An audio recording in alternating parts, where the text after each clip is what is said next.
बहा दो बहानों को कि जीने की कोई वजह तो हो, बहा दो बहानों को कि जीने की कोई वजह तो हो, फिर अंधेरी रात से खींची उजालों की कोई सुबह तो हो। और दोस्तों, जब भी हम कभी बात करते हैं अंधेरे से उजालों की तरफ जाने की, तो हमें दिखाई पड़ती है मानव विकास की एक सतत प्रक्रिया।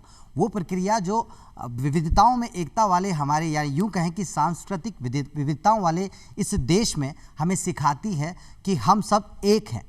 चाहे हमारा खाना पीना अलग हो, चाहे हमारा रहन सहन अलग हो, चाहे हमारी बोली और पोशाक अलग हो, कश्मीर से लेकर कन्याकुमारी तक हमें जोड़ कर रखती है। और इस जुड़ाव में सबसे बड़ा योगदान अगर मैं कहूँ तो एक नाम उभर कर सामने आता है, जिस नाम को विश्व का चौथा सबसे बड़ा रेलवे नेटवर्क, या यूँ कहें भारतीय रेलवे नेटवर्क के नाम से जाना जाता है। और जब कभी भारतीय रेलवे नेटवर्क की बात की जाती है तो जहन में एक गीत आता है, रेलगाड़ी रेलगाड़ी रेलगाड़ी छुक छुक छुक छुक छुक छुक छुक, बीच वाले स्टेशन बोले रुक रुक रुक रुक रुक रुक रुक।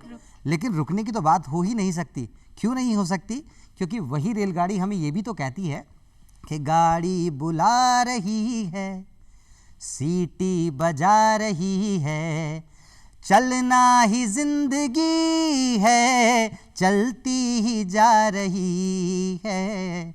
और जब गाड़ी के चलने की बात होती है, यानी उस सतत प्रक्रिया की बात होती है, समय की बात होती है, अनुशासन की बात होती है, और उसी अनुशासन को अगर ऐतिहासिक रूप में देखा जाए तो केंद्र सरकार ने वही अनुशासन मेंटेन रखते हुए, वही अनुशासन कायम रखते हुए पिछले 9 वर्ष में जो एक ऐतिहासिक इतिहास की तरफ अपना कदम बढ़ाने की जो प्रक्रिया जाहिर की है, या यूं कहें कि केंद्रीय सरकार के सफलतम 9 वर्ष दिखाई पड़ते हैं, अपने आप में सुनाई भी पड़ते हैं। तो आज उसी मौजू यानी उसी विषय पर बात होगी, और बात करने के लिए हमारे साथ होंगे मुख्य जनसंपर्क अधिकारी उत्तर पश्चिम railway captain Shashi Kiran ji. Shashi Kiran ji, studio में आपका बहुत बहुत स्वागत है। धन्यवाद। और शशि किरण जी जैसे वर्तमान के साथ साथ आज हमारे साथ देश का भविष्य भी इसी स्टूडियो में मौजूद है। जी हाँ, देश के वो नौनिहाल आज हमारे साथ हैं जो हंसते मुस्कुराते आप सभी को यहाँ नज़र आ रहे हैं। बच्चों, आप सभी का भी बहुत बहुत स्वागत है।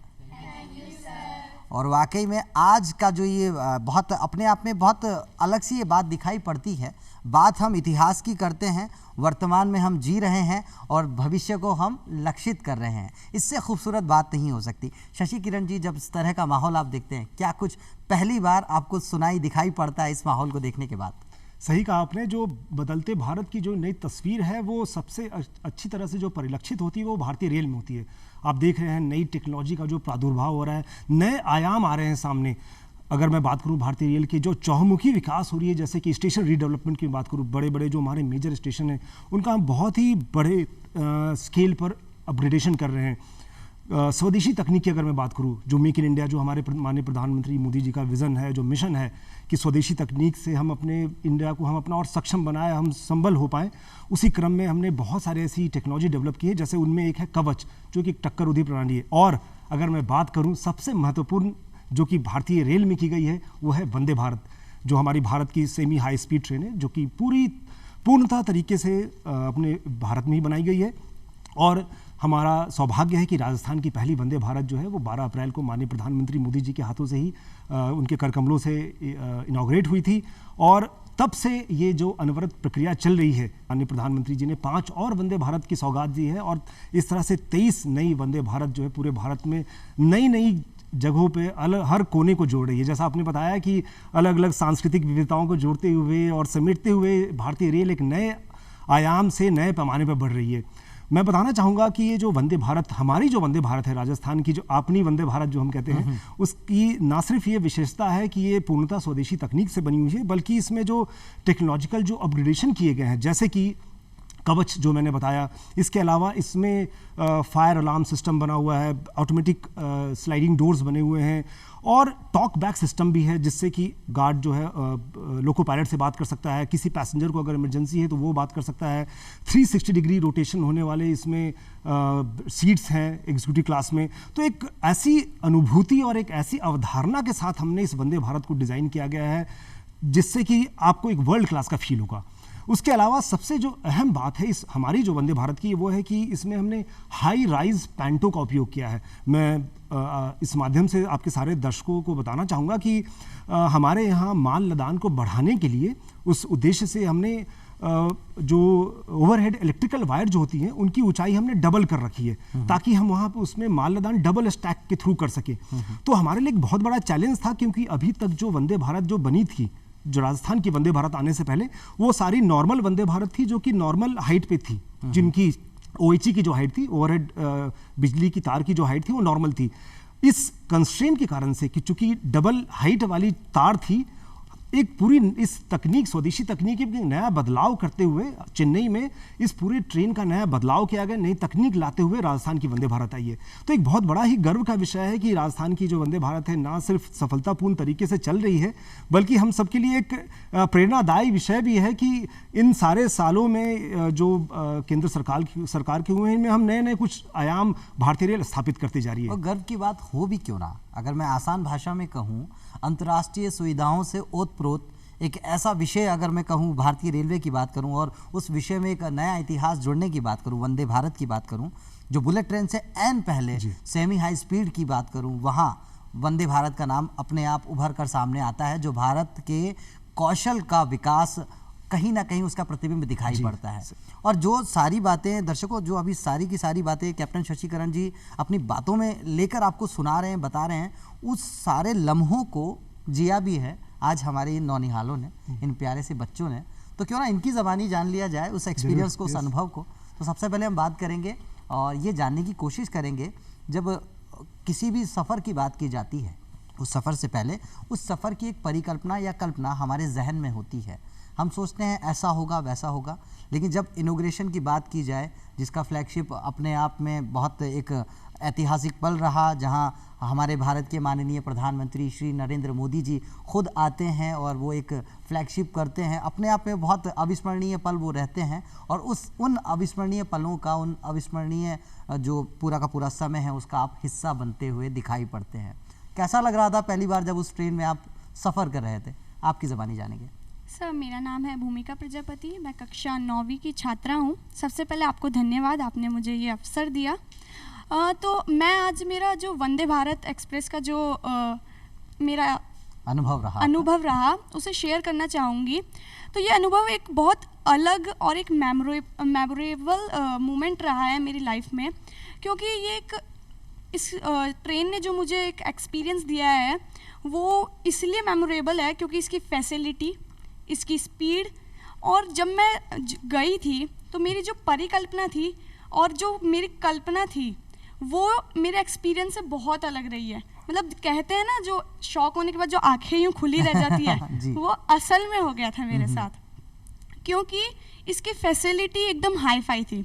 अब जैसा कि सब लोग हवाई जहाज़ को अफोर्ड नहीं कर सकते हैं, तो जो लग्जरी फीलिंग थी वो हम इसमें ले सकते थे। और दूसरी था जैसे हवाई जहाज में सफर चल रहा है। हाँ, एकदम वाइब्रेशंस नहीं थी। एकदम ग्लास का कप रखा तो वाइब्रेट नहीं होगा, वैसा ही रहेगा। पानी नहीं हिल रहा था उसमें? नहीं हिल रहा था। अरे वाह, क्या बात है। एकदम स्मूथ। और इसकी जो स्पीड है वो हमारा टाइम बचाती है, और आज के समय में टाइम ही सबसे इम्पोर्टेंट चीज़ है। और जो इसकी स्पीड है वो ये बताती है कि हमारा देश किस गति से विकास कर रहा है। अरे वाह। उस जो उसकी गति है, यानी सेमी स्पीड है उसकी, वो हमारे देश की स्पीड बता रही है। उस स्पीड से हमारा देश ग्रो कर रहा है। क्या बात है। और ये जैसा कि हमें पता है और सर ने बताया, ये एक स्वदेशी ट्रेन है जो पूरी भारत में बनी है, तो इसमें बैठने के बाद एक नेशनलिज्म वाली फीलिंग आती है। क्या बात है। तो आज के इन बच्चों को अगर ये नेशनलिज्म की फीलिंग हमारी वंदे भारत की ट्रेन से आती है, इससे खूबसूरत और इससे बड़ी बात हो नहीं सकती। क्या कहना चाहेंगी? तो ये मुझे तो आई, और यहाँ पे बैठे वाले सभी मेरे साथियों को भी आई होगी ये। तो मैं इसी के लिए हमारे सभी रेलवे कर्मचारियों को, मैं और हम सब हमारे भारतीय प्रधानमंत्री और रेलवे मंत्री का तहे दिल से धन्यवाद देना चाहते हैं कि उन्होंने हमारे लिए ये एक अच्छी और समय बचाने वाली ट्रेन बना के दी। So hats off salute to India. जय भारत, जय किसान। सर, आपसे मैं ये पूछना चाहूँगा, इतनी बड़ी सौगात हमें मिली है, और जो केंद्र सरकार के बेहतरीन जो 9 वर्ष रहे हैं और ये बढ़ते हुए कदम जो सिलसिलेवार तरीके से चलते आ रहे हैं, इसके साथ साथ स्किल इंडिया की बात की जाए, कौशल विकास की बात की जाए, तो मैं आपसे यही जानना चाहूँगा कि इस कड़ी में और क्या आपको लगता है कि अभी और क्या जुड़ाव बाकी है, क्या कहना चाहेंगे? बहुत, अभी तो एक नए नए आयाम अभी स्थापित हो रहे हैं। हमारा पूरा प्रयास है कि हम एक भारतीय रेल को एक ऐसी प्रगति दें जिसमें कि ना सिर्फ ये संरक्षित हो, सुरक्षित हो, बल्कि अत्याधुनिक हो। जैसे हम फील करते हैं, बाहर की भी फॉरेन कंट्री जाते हैं तो फील करते हैं कि अच्छा वहाँ पे बहुत अच्छी सुविधाएं थी, स्टेशन बहुत अच्छे थे और ट्रेन बहुत अच्छी थी, सुविधाएं बहुत अच्छी थी। उन्हीं सब परिकल्पनाओं को हम समावेश करते हुए यहाँ भारतीय रेल में अब ला रहे हैं। जैसा मैंने पहले ही बताया कि स्टेशन रीडेवलपमेंट हम एक बहुत ही मेजर तरीके से प्लान कर रहे हैं। करोड़ों रुपए हम खर्च कर रहे हैं। और जैसे अगर मैं राजस्थान की बात करूँ तो यहाँ उत्तर पश्चिम रेलवे के 9 स्टेशनों का, जिसमें जयपुर, गांधीनगर, अजमेर, उदयपुर, ऐसे 9 स्टेशनों का हम मेजर अपग्रेडेशन कर रहे हैं। पूरे भारतीय रेल में ऐसे सैकड़ों स्टेशनों का अपग्रेडेशन किया जा रहा है, स्वदेशी तकनीक लाई जा रही है। इसके अलावा हम एक बहुत बड़ा काम कर रहे हैं स्किल डेवलपमेंट में, जैसे आपने बताया। हम निःशुल्क प्रशिक्षण भी दे रहे हैं अपने हमारे वर्कशॉप्स में। इसके अलावा जो नई नई जो टेक्नोलॉजी जो हम पहले हम विदेशों पे जो निर्भर रहते थे, वो सब चीज़ें हम इंडिया में ही बना करके मेक इन इंडिया कैंपेन के तहत कर रहे हैं। और मुझे आज बहुत ही खुशी हुई, इतनी खुशी शायद मुझे 12 अप्रैल को भी नहीं हुई थी वंदे भारत जिस दिन चली थी, जब ये इन बच्चों से मुझे अब सुनने को मिला कि इतना अच्छी उनको नेशनलिज्म की फीलिंग आ रही है। और हमारे लिए और पूरे भारतीय रेल का एक गर्व का विषय है। राष्ट्रवाद की वो भावना का आना तो लाजमी सी बात है, और वो भावना आए भी क्यों ना। जब हम बात करते हैं उस वंदे भारत की, जहां पहुंचने के बाद हमें महसूस होता है be Indian, by Indian, for the Indian, by the Indians नज़र आता है बिल्कुल पूरे तरीके से। तो वहाँ मैं जानना चाहूँगा, ये छोटी सी नोनिहाल हमारे बीच में बैठी हुई हैं, और कैसा अनुभव आपका रहा वो ट्रेन का सफ़र, आपके लिए कैसा रहा? जब घर पे गई तो मम्मी को क्या बताया, कैसा रहा सफ़र? मेरा नाम अनु बैरवा है, मैं क्लास 7th में पढ़ती हूँ। जब हम वंदे भारत ट्रेन में मतलब यात्रा कर रहे थे तो हमें इतना अच्छा फील हो रहा था। मैं पहली बार ट्रेन में बैठी थी, मतलब लाइफ में पहली बार बैठी, और वो भी इतनी अच्छी ट्रेन में बैठी, और मुझे इतना अच्छा फील हो रहा। मम्मी को क्या बताया आपने? मैं घर गई, पहुंची, इतनी जल्दी पहुंच गए हम, तो मम्मा ने बोला कि इतनी जल्दी कैसे आ गए, तुम दिल्ली जाने वाले थे। हमने बताया कि बांदी को इतना कि गए, लेकिन मम्मा बोले फिर भी इतनी जल्दी कैसे पहुंच सकते हो, इतनी दूर गए। फिर भी हमने बोला कि ट्रेन की स्पीड ही इतनी तेज है कि ट्रेन की स्पीड इतनी थी तो ऐसा तो होना ही था। स्पीड इतनी थी कि इतनी जल्दी वापस ही घर आ गए। कि हम लोगों ने मेट्रोज में तो सफ़र किया है, लेकिन इस तरह की ट्रेन में जब हम सफ़र करते हैं वो डोर्स अपने आप बंद होते हैं, कैसा था? फैसिलिटीज़ कैसी थी? क्या कुछ खास था? मेरा नाम दिव्या है, मैं कक्षा 9वीं की छात्रा हूँ, and my experience was fantastic, it was mind blowing. जब भी मैं फैसिलिटीज़ की बात करती हूँ तो मुंह पे बस एक ही नाम आता है, Vande Bharat, the Vande Bharat actually. The facilities were so fascinating. Actually, the automated doors are very convenient actually for everyone. Not for the facilities they are providing, but हमको बहुत ज़्यादा सुरक्षा, बहुत ज़्यादा safety feel होती है. Sensor lights are also there for the people who are comfortable in that. Comfortable seats are there, so जो person बैठा है उस सीट पे वो अपने अकॉर्डिंगली अपनी सीट को मैनेज कर सकता है। तो होता भी है ना कि ट्रेन में सफ़र कर रहे होते हैं तो नींद आ जाती है, मुझे बड़ी नींद आती है। हालांकि वंदे भारत में तो आपको नहीं आई होगी, क्योंकि इतना सब कुछ पहली बार देखने को मिल रहा था, अपने आप में सब कुछ नया था सब कुछ। लेकिन जब वो नींद आ जाती तो उसके लिए भी शायद सेंसर्स उपलब्ध हैं हमारी वंदे भारत में। Yes, sir. वो क्या है बताना चाहेंगी? So the sensors are available for every people regarding that, and as I just said that the vibrations, zero vibration is there, so everyone is comfortable. यानी स्पीड तो पूरी है, Yes, बट sir. स्टेबिलिटी भी है। वो शायद किसी ने बताया भी था कि एक पानी का कोई ग्लास रखा था, अभी बात हो रही थी, तो वो शायद पानी भी नहीं हिल रहा था उसमें से, है ना। तो वो स्पीड तो है, स्पीड के साथ साथ स्टेबिलिटी भी है। बहुत खूब, बहुत अच्छा देविका आपने बताया। दिव्या सर, एक और चीज़ मैं मेंशन करना चाहूँगी कि the toilet facilities actually India में इतनी ज़्यादा प्रॉब्लम हमको फेस करनी पड़ती है, बट जिसने भी इसे बनाया उसने हम इंडियन पीपल के बारे में सोचा कि हमको भी वैसी फैसिलिटीज़ मिलनी चाहिए जो आजकल जो फॉरेन कंट्रीज़ में हमको अवेलेबल है। हम उसकी ज़रूर तारीफ़ करते हैं, बट हमको हमारे नेशन के प्रति इतना लव एंड अफेक्शन होना चाहिए, और जो भी हमारे फॉरेनर्स लोग होते हैं जो इंडिया को बहुत पसंद करते हैं, उनके लिए एक नाम बनेगा कि इंडिया भी बहुत सुंदर देश है और हम उसको देखने के लिए आ सकते हैं। क्या बात है, मतलब अपने आप में वंदे भारत का अगर नाम लिया जाए तो एक ऐसा ऐतिहासिक क्षण वो रहा कि एक धरोहर की तरह अगर हम देखें वंदे भारत को, तो शायद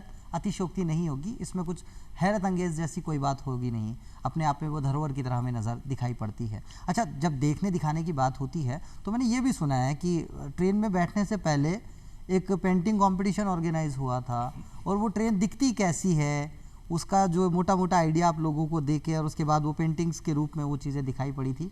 और मैं छोटे से अंकित को यहाँ देख रहा हूँ जिसने बड़ी खूबसूरत सी पेंटिंग बनाई थी। वो पेंटिंग देखना चाहेंगे, क्या थी वो पेंटिंग और क्या स्केच आपने बनाया था? क्या बात है अंकित, बहुत ही खूबसूरत सी ये पेंटिंग आपने बनाई। तो ट्रेन में बैठने से पहले बनाई या बाद में बनाई है? पहले। तो क्या मतलब किसने क्या बताया था आपको ट्रेन के बारे में जब आपने ये स्केच बनाया?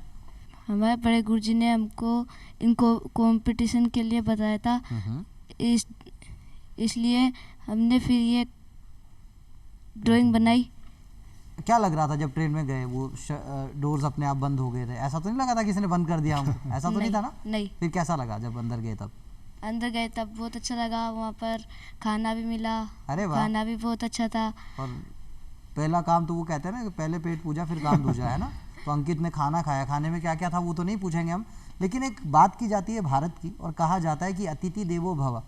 और जब अतिथि की बात की जाती है, पलक पावड़ी बिछाकर हम हमारे मेहमानों का स्वागत करते हैं। क्यों पलक, सही कह रहा हूँ मैं आपको, है ना? पलक पावड़ी बिछाने की बात आती है तो पलक की याद आ जाती है। पलक, मैं आपसे ये जानना चाहूँगा, जी सर। जब हम पहली बार उस ट्रेन में सफ़र कर रहे थे, हमारे साथी भी हमारे साथ थे, सबका एक अलग अलग दृष्टिकोण था ट्रेन को लेके, सबकी अलग अलग परिकल्पनाएं थीं, सबकी अलग अलग उम्मीदें थीं।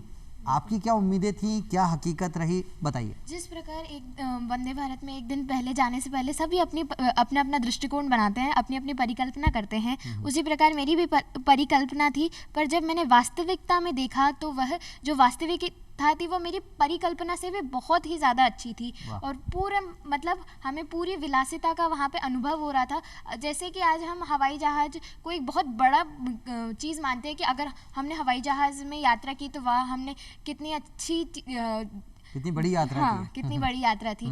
पर आज ये जो वंदे भारत है वो उससे आधे से भी कम दाम में हमें उसी विलासिता का अनुभव करवा रही है। वो बहुत बड़ी बात है। और जो एक आपने बात की कि आदर सत्कार, तो हमारे राजस्थान की तो ये परंपरा है कि अतिथि देवो भव। तो हमारे घर में कोई भी मेहमान आता है तो हम पहले उसका आदर सत्कार करते हैं। उसी प्रकार वंदे भारत में भी इसी परंपरा को मान्य रूप से माना गया है। जैसे ही हम वहाँ पे गए, हमें अच्छे से हमारा आदर सत्कार किया गया, हमें अपनी अपनी जगह पे बिठाया गया और हमें सारी सुख सुविधाएं दी गई जो जिनकी भी हमें आवश्यकता थी। अच्छा पलक, बिठाने की बात पे याद आता है मुझे, और मैं निहाल से जानना चाहूँगा, जब वो चेयर्स पे आप बैठे थे, इससे पहले भी ट्रेन का सफ़र आपने किया है ना? तो यहाँ की चेयर मैंने सुना है थोड़ी सी अलग है, मैं अभी तक गया नहीं, मैं जाना चाहूँगा, लेकिन मैं जानना चाहूँगा निहाल से क्या कुछ अलग है? चेयर्स बहुत कंफर्टेबल थी, उसमें चार्जिंग पॉट्स थे, हर चेयर के पीछे ट्रे थी जहाँ पे हम फूड रख के अपनी मील अच्छे से एंजॉय कर सकते हैं। अरे वाह। वहाँ पे एक बड़ी सी विंडो थी, वहाँ से बहुत अच्छा व्यू आ रहा था। लाइक अगर हमें सोना हो तो वहाँ पे एक शेड भी था विंडो के पास, तो उसे हम डाउन कर सकते, तो फिर सनलाइट नहीं आएगी डायरेक्ट, जैसा एरोप्लेन में भी अक्सर बेचता होता है। Yes sir. अच्छा, मैंने ये भी सुना है कि वो सीट अपने आप भी पूरी घूम जाती है, वो क्या कहानी है? वो 360 रोटेशन है उस सीट्स का एग्जीक्यूटिव क्लास में। तो वो अनुभव भी आपको देखने को मिला, देखने सुनने को कहीं? yes, आप खुद एग्जीक्यूटिव क्लास में बैठ के आए? नहीं सर, हम एग्जीक्यूटिव क्लास में नहीं बैठे थे। चलो नेक्स्ट टाइम ज़रूर बैठना है ना। Okay sir. अच्छा, यहाँ युवराज भी हमारे साथ है, और अनुभव की अगर बात की जाए तो ट्रेन को लेके इनके भी बहुत अच्छे से अनुभव हैं, और कॉमर्स के ये स्टूडेंट हैं, तो ये फाइनेंशियली क्या हमें ये वंदे भारत फ़ायदा देने वाली है, ये मैं आपसे जानना चाहूँगा। क्योंकि स्पीड की जब भी हम बात करते हैं या उस गति की बात करते हैं जिस गति से आज पूरी दुनिया चल रही है, उसी गति से हम भी चलना चाहते हैं, कदम से कदम मिलाकर और आगे बढ़ना चाहते हैं। तो क्या कुछ कहना चाहेंगे, फाइनेंशियली क्या फ़ायदा आपको लगता है? सर सबसे पहले तो मैं ये कहना चाहूँगा, जब ये कार्यक्रम शुरू हुआ था तो आप समय और डिसिप्लिन की बात कर रहे थे, तो सर ट्रेन भी हमें यही सिखाती है कि समय, डिसिप्लिन एंड सर किसी के साथ भेदभाव ना करना। ये सर ये हमें अपनी लाइफ में भी ये मोटिवेशन इससे बहुत ज़्यादा मिलता अरे है। वाह, क्या बात कही है। मतलब ट्रेन का सफर आपको क्या सिखा सकता है। बहुत अच्छा कहा। एक बच्चे की ज़बानी, युवराज बहुत खूबसूरत बात कही है आपने। Thank you sir. कि जब वो कहते हैं ना कि 4 कोस पे बदले पानी और 8 कोस पे बदले वाणी, हकीकत है, बिल्कुल दर हकीकत है। तो क्या और क्या एक्सपीरियंस रहा आपका? और सर सबसे बड़ी बात सर, ये हमारा जो जर्नी टाइम है वो रिड्यूस कर रही है और सर 25% टू 45%। एंड सर जब भी हम जा रहे थे और जो मेरा एक्सपीरियंस था सर, हमें जो स्पीड उसमें पूरा जो उसका डिजिटल डिस्प्ले था हमें उसमें पूरा अच्छी तरह पता चल रहा था। एंड सर जो कंफर्टेबलनेस और हॉस्पिटलिटी, सबसे बड़ी बात होती है सर हॉस्पिटलिटी। जो अपन फ्लाइट्स में भी देखते हैं तो उसमें भी हॉस्पिटलिटी अच्छी मिलती है और वंदे भारत में सर बहुत अच्छे लेवल पे इन्होंने हॉस्पिटलिटी मिल रही थी सर हमें। तो मतलब आसान भाषा में वो एक टर्म कही जाती है कि सफर जो है वो पैसा वसूल रहा है ना, कुछ बिल्कुल ऐसा। सर, बिल्कुल तो सर। कॉमर्स का स्टूडेंट अगर फाइनेंशियली बात की जाए तो पैसा वसूल था वो। बिल्कुल सर, बिल्कुल चलिए, वसूल बहुत था। बढ़िया। आपसे जानना चाहेंगे इस अनुभव की कड़ी में, अगर मैं आपसे जानना चाहूँ, सफ़र चल रहा था, नेविगेशन की बात हुई है, बहुत टेक्निकल एस्पेक्ट अगर देखें तो बिल्कुल हमें वो फील आ रहा था कि हम कहीं आसमान में तो नहीं है बार बार, क्योंकि सफ़र ही ऐसा था। 52 सेकंड में 100 किलोमीटर पहुँच जाना, क्या अनुभव था पहली बार जब ये सब देख रहे थे? मेरा नाम हर्षवर्धन है। मैं उस ट्रेन में गया तो मैं बता नहीं सकता, एक्सपीरियंस मतलब बहुत ही अच्छा था। जैसे कि वहाँ पे सीसीटीवी कैमरास थे, मतलब लोकली ये होता है कि आपका सामान चोरी हो जाता है नॉर्मली ट्रेनों में, लेकिन वहाँ ऐसा कुछ नहीं हो सकता। दूसरी बात, मतलब मेक इन इंडिया के अंडर बनी हुई है, तो मतलब बहुत ही अच्छी बात है। और तीसरी बात ये, जैसे कि पलक ने कहा अतिथि देवो भव, तो अपने राजस्थान के अंदर जैसे पुष्कर है और 2-3 टूरिस्ट स्पॉट्स और है जो दिल्ली को कनेक्ट करेगी, तो इससे हमारे टूरिज्म को भी बढ़ाया जा सकता है, जो कि हमारी इकोनॉमी और इन सब चीज़ों में भी हेल्प करेगी। और ये मतलब एक तरह से अपनी बहुत बड़ी धरोहर है जिसे हमें संभाल के रखना चाहिए। हमारे मतलब जो मोरल्स यही कहते हैं कि अब इसको साफ रखना है और इसको अब अच्छे से अच्छा बनाना है। वाह, क्या बात है। अच्छा, अंकित के साथ साथ ना और भी पेंटिंग्स थी, है ना? तो मैं जानना चाहूँगा वो पेंटिंग्स या वो कल्पनाओं की अगर बात की जाए, वो पेंटिंग सबसे पहले हम सारी जितनी भी आपकी पेंटिंग्स है वो देखना चाहेंगे। और पेंटिंग के साथ साथ वो जो अनुभव है वो अपने आप में अविस्मरणीय तो रहा ही होगा। और रितेश जो है, रितेश भी अभी वो खूबसूरत सी पेंटिंग हमें दिखाने वाले हैं। और फर्स्ट तो जो भी रहा हो, लेकिन फैक्ट है, ये बहुत एक बड़ा तथ्य है, सारी ही पेंटिंग्स हमारे लिए प्रथम स्थान के तुल्य है। बहुत खूबसूरत सी ये पेंटिंग्स हमें नज़र आ रही हैं।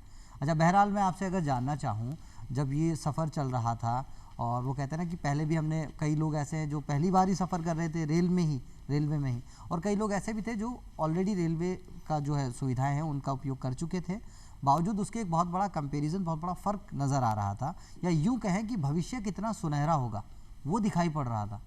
इस कड़ी में क्या कहना चाहेंगे? उस कंपैरिजन की अगर मैं बात करूँ तो क्या कहना चाहेंगे?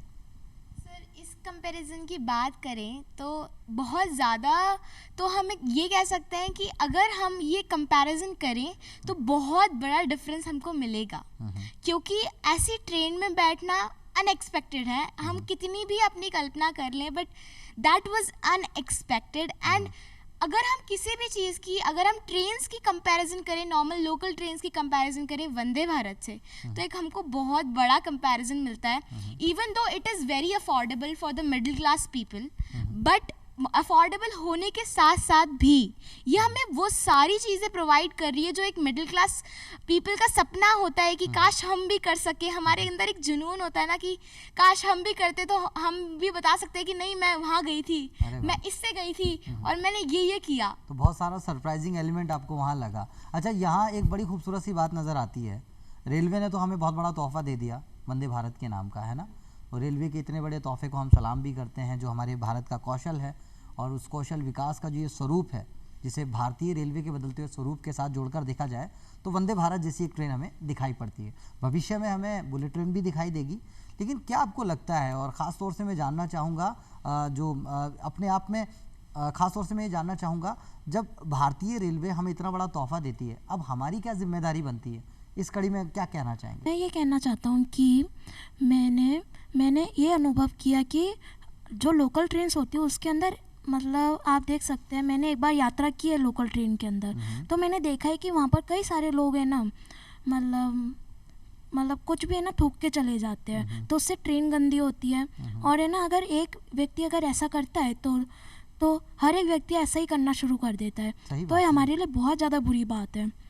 तो है ना, हम सबको बचपन में ये सिखाया जाता है कि हमारे को हमेशा सफाई रखनी चाहिए, और हमेशा टूरिस्ट प्लेस में तो खास तर सफाई रखनी चाहिए, सार्वजनिक जो जगह होती है। हाँ, पर मतलब जो बड़े लोग हैं वो इस बारे में थोड़ा सा भूल जाते हैं, इस बारे में कि हमारे को थोड़ी सी सफाई रखनी है। और हमारे प्रधानमंत्री जी का तो खुद का भी यही नारा है, स्वच्छ भारत की बात हम करते हैं, एक भारत की बात करते हैं, श्रेष्ठ भारत की बात करते हैं, तो वो साफ सफाई से ही तो होकर शायद वो मंजिल को हम पाएंगे। तो बहुत अच्छा रितेश, अगर मैं आपसे जानूं कि क्या कुछ हमारे एफर्ट्स हो सकते हैं, क्योंकि हमें बहुत एक कहते हैं ना कि बहुत अच्छा एक प्लेटफॉर्म नजर आता है, बहुत साफ सुथरी ट्रेन नजर आती है, हम क्या कर सकते हैं, क्या कहना चाहेंगे? तो सर जैसे हमने शुरुआत में कहा था कि हमारे जैसे बहुत सारे जो रेलवे स्टेशंस हैं वो अब रिन्यू हो रहे हैं, पर आप देख सकते हैं जो पहले जो रेलवे स्टेशन थे वहाँ पर भी बहुत ज़्यादा गंदगी रहती थी, पर थैंकफुली अब थोड़ा सा लोग भी अब हल्का सा सतर्क हो रहे हैं। अरे वाह, जब रितेश समझाएगा इतनी प्यार से तो लोग सतर्क अवश्य रूप से होंगे, है ना।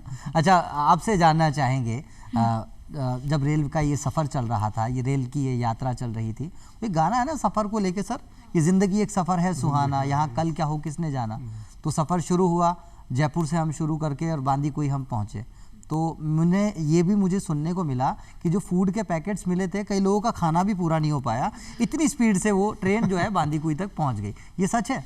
हाँ जी सच तो है। क्या अनुभव था? मतलब ट्रेन इतनी स्पीड से चल रही थी कि जो उन्होंने हमको मील दी थी वो भी कंप्लीट नहीं हो पाई थी, और इसकी स्पीड इतनी ज़्यादा है कि जैसे इन्होंने कहा था कि कप में पानी डाला, मतलब एक और न्यूज़ चैनल से आए थे, उन्होंने पूरा कप भर दिया था, उन्होंने टेबल पे रखा तो बिल्कुल ही नहीं हिला, मतलब वाइब्रेशन तो ज़ीरो ही है, एंड वो स्पीड को बढ़ा भी रहे थे तो भी नहीं हिल रहा था वो। अच्छा, यहाँ एक बात ऐड करना चाहूँगा, जब कोई हमारे कहते हैं ना कि हमारे किए हुए इस कौशल विकास के स्वरूप पर सवाल उठाता है ना, और जब इस तरह का जवाब आता है कि आप सवाल कीजिए, सवाल करना आपका हक है, और जवाब ऐसा आता है कि वो कप का पानी हिलता भी नहीं है, तो बड़ी खूबसूरत बात नज़र आती है, गर्व महसूस होता है। सर इतनी सारी फैसिलिटीज़ है कि क्वेश्चन तो आ ही नहीं सकता कहीं से भी। लेकिन फिर भी अवश्य रूप से किसी भी स्वरूप को हम देखते हैं, उससे बेहतर होते रहना बड़ा ज़रूरी है, और बेहतरीकरण में बिल्कुल सर के पूरे हम बिल्कुल इनके सामने इनको गवाह रखते हुए ये कह सकते हैं कि अभी तो जो स्वरूप आप लोग देख रहे हैं, इससे बेहतर स्वरूप आने अभी बाकी हैं। अगर भविष्य में हम देखना चाहें कि और बेहतर, इसमें ये चीज़ और ऐड होनी चाहिए, मुझे लगता है सीधे भारतीय माननीय प्रधानमंत्री श्री नरेंद्र मोदी तक आपकी वो आवाज़ जाने वाली है। क्या कुछ कहना चाहेंगे, और क्या चाहते हैं आप इसमें ये भी हो?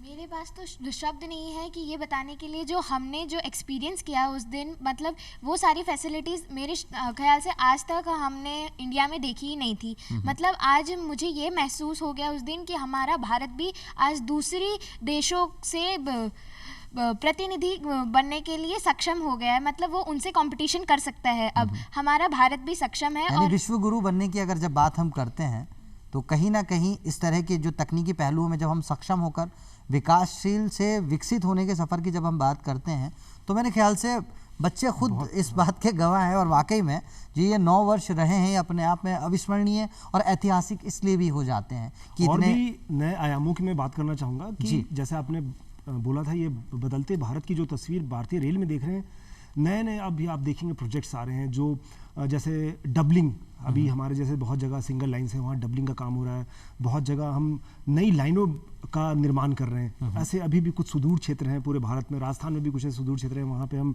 नई लाइनों का काम कर रहे हैं। इलेक्ट्रिफिकेशन हम एक बहुत बड़े मेजर तरीके से कर रहे हैं। आप सबको विदित होगा कि जो विद्युतीकरण है, जो हमारे रेलवे ट्रैकों का जो विद्युतीकरण है, ये ना सिर्फ किफ़ायती होता है, पर्यावरण के लिए भी बहुत हितैषी होता है। तो कार्बन जो इमिशन है वो बहुत कम होता है इलेक्ट्रिफाइड ट्रेन से। तो हमारा पूरा प्रयास है कि अभी अगले मार्च 2024 तक पूरा भारतीय रेल का जो नेटवर्क है वो विद्युतीकरण कर दिया जाए। तो इंफ्रास्ट्रक्चर जो बिल्डिंग का काम हो रहा है, विद्युतीकरण का जो काम हो रहा है, स्टेशन रिडेवलपमेंट का काम हो रहा है, नई टेक्नोलॉजी आ रही है, सेफ्टी सबसे इंपॉर्टेंस हम रखते हैं सेफ्टी को, क्योंकि हमारा एक मानना है कि हम जो पैसेंजर जो हमारे जा रहे हैं वो संरक्षित और सुरक्षित तरीके से अपने डेस्टिनेशन पर जाए। इन सब चीज़ों को ध्यान में रखते हुए, समयपालनता, संरक्षा, सुरक्षा सारा ध्यान में रखते हुए भारतीय रेल एक नए आयाम को और एक नए ऊंचाइयों को जल्दी छुएगी, और मुझे पूरा विश्वास विश्वास है कि हमारे ये भविष्य के नौनिहाल हमारे इस पूरे प्रयास में साथ देंगे। बिल्कुल साथ होंगे, और अभी तो इन्होंने सफ़र किया है वंदे भारत का, बुलेट ट्रेन का सफ़र भी हम लोग साथ साथ करेंगे, यही हमारी आशा है, यही हमारी उम्मीद है। तो इन्हीं आशा, इन्हीं उम्मीद के साथ आप सभी का सबसे पहले हम धन्यवाद देना चाहेंगे। आज आप इस मंच पे आए और इतने खूबसूरत ख्यालों से इस मंच को आपने रोशन किया। तो दोस्तों, ये थी हमारे साथ पूरी की पूरी एक ऐसी टीम जिसे मैं बार बार कह रहा हूँ कि भारत के वर्तमान के साथ, भारत के ऐतिहासिक पलों की बात करते हुए, नए इतिहास को छूने की बात करते हुए, भारत के भविष्य को उन्नत बनाने की बात की जा रही है। तो दोस्तों, दीजिए इजाज़त, अगले किसी अंक में फिर होगी आपसे मुलाकात। तब तक खुश रहिए, आबाद रहिए और अपने आसपास साफ सफाई ज़रूर रखिए। धन्यवाद।